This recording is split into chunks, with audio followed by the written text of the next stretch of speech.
Everyone, చాలా gap తర్వాత ఒక మంచి లవ్ స్టోరీని తీసుకొని వచ్చిన. అండ్ ఒక సిస్టర్ నాతో తన లవ్ స్టోరీని షేర్ చేసుకుంది. సో స్టార్ట్ చేద్దామా?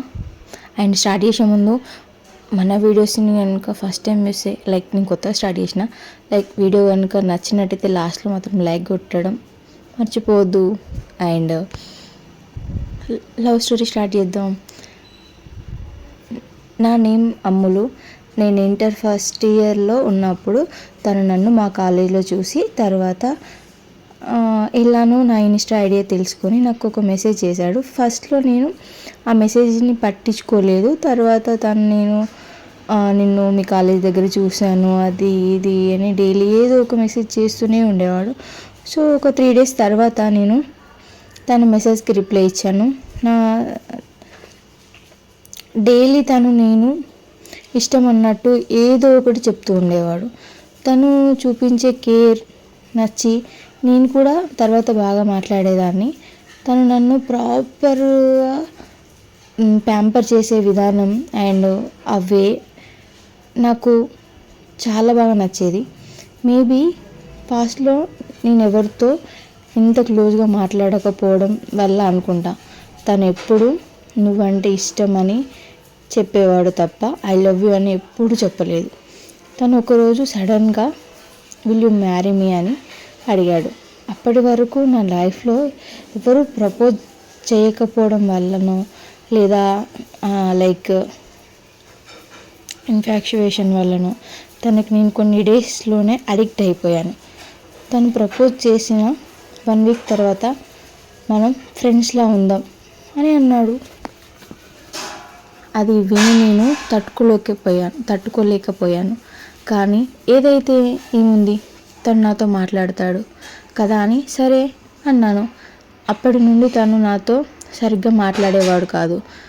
అప్పుడు ఎందుకో నాకు చాలా బాధ అనిపించేది. కానీ నిన్నగాక మొన్న వచ్చిన అబ్బాయి కోసం నేను ఎందుకు ఇంత బాధపడడం అని నేను కూడా లైట్ తీసుకున్నా. నేను 2nd yearలో ఉన్నప్పుడు తను నాకు మళ్ళీ మెసేజ్ చేయడం స్టార్ట్ చేశాడు. అప్పుడు నేను చాలా హ్యాపీగా ఫీల్ అయ్యా.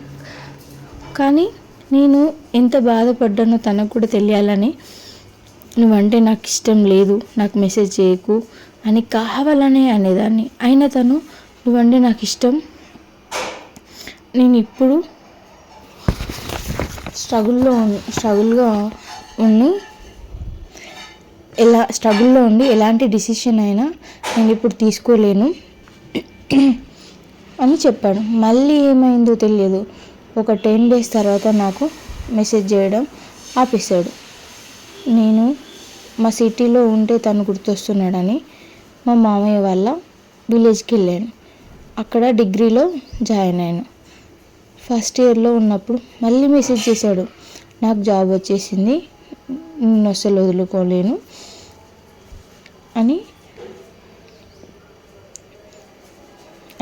అని చెప్పాడు.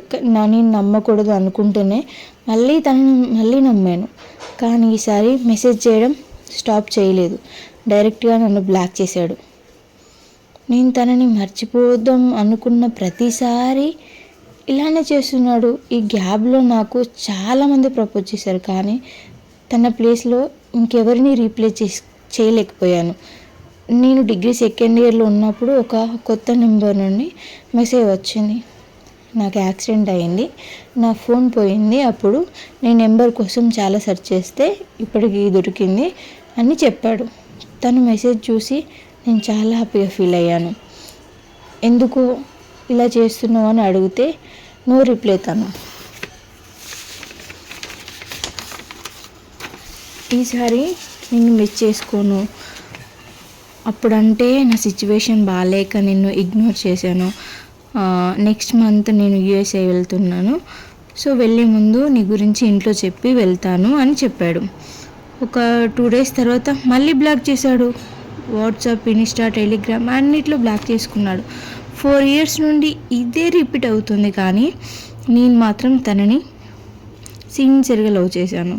ఆ ప్లేస్లో నేను ఎవరిని ఇమాజిన్ కూడా చేసుకోలేకపోతున్నాను. Is my first and last love. ఇది నా లవ్ స్టోరీ. నో వర్డ్స్ అసలు. నీ లవ్ స్టోరీ చదివాక ఇన్నిసార్లు అవాయిడ్ చేసిన లాస్ట్కి తన కోసం ఎదురు చూడడం గ్రేట్ అసలు. అండ్ ఎనీవే నీ లవ్ స్టోరీ నాతో షేర్ చేసుకున్నందుకు thank you sister and thank you Ammulu. ఈ వీడియో కనుక మీకు నచ్చినట్టయితే please like and share, subscribe to my channel and thank you.